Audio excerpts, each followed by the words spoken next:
سنن ابی داود کی حدیث ہے، سیدنا ابو سعید خدری رضی اللہ تعالیٰ عنہ فرماتے ہیں کہ حضور اقدس صلی اللہ تعالیٰ علیہ وآلہ وسلم ایک روز مسجد میں تشریف لائے تو دیکھا کہ سامنے سیدنا ابو امامہ رضی اللہ تعالیٰ عنہ مسجد میں تشریف فرما ہیں۔ تو حضور علیہ الصلوۃ والسلام نے ان سے دریافت فرمایا کہ ابو امامہ کیا بات ہے، یہ نماز کا وقت تو نہیں لیکن تم پھر بھی مسجد میں موجود ہو؟ تو سیدنا ابو امامہ رضی اللہ تعالیٰ عنہ نے عرض کیا کہ یا رسول اللہ، مجھے کچھ پریشانیوں نے اور قرض نے گھیر رکھا ہے۔ تو حضور علیہ الصلوۃ والسلام نے ارشاد فرمایا کہ کیا میں تمہیں چند ایسے کلمات نہ سکھلا دوں کہ جن کو تم پڑھ لیا کرو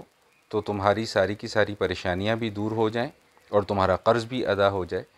تو سیدنا ابو امامہ رضی اللہ تعالیٰ عنہ نے عرض کیا کہ یا رسول اللہ ضرور بتلا دیجئے۔ تو پھر حضور علیہ الصلوۃ والسلام نے یہ دعا تلقین فرمائی، اللہم انی اعوذ بک من الہم والحزن واعوذ بک من العجز والکسل واعوذ بک من الجبن والبخل واعوذ بک من غلبۃ الدین وقہر الرجال، اور فرمایا کہ صبح شام اس دعا کو پڑھ لیا کرو۔ تو سیدنا ابو امامہ رضی اللہ تعالیٰ عنہ فرماتے ہیں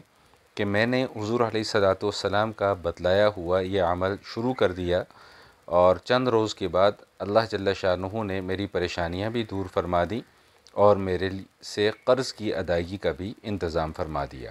اللہ جل شانہ ہم سب کو عمل کی توفیق عطا فرمائے۔